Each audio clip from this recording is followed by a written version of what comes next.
மீடியாக்கள் சொல்கிறார்கள், பலரெல்லாம் சொல்கிறார்கள்.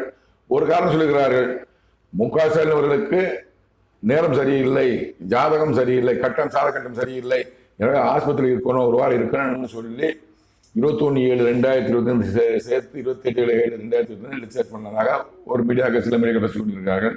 சில மீடியாக்கள் சொல்கிறார்கள், ஆஸ்பத்திரியில் முதலமைச்சர் அட்மிட் செய்துவிட்டு அவரை உடல்நிலை சரியில்லை, அதனால் நம்ம உதயநிதி ஸ்டாலின் அவர்கள் துணை முதலமைச்சராக இருக்கிறவரை முதலமைச்சராக போடலாம், இன்சார்ஜ் கொடுக்கலாம் என்று திட்டம் போட்டு திட்டம் போட்டிருப்பதாக சில பேர் கூறுகிறார்கள்.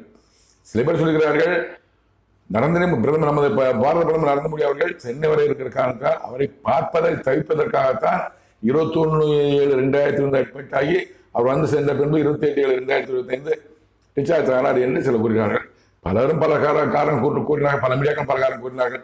ஆனால் என் தேவனாகிய கர்த்தர் கடவுள்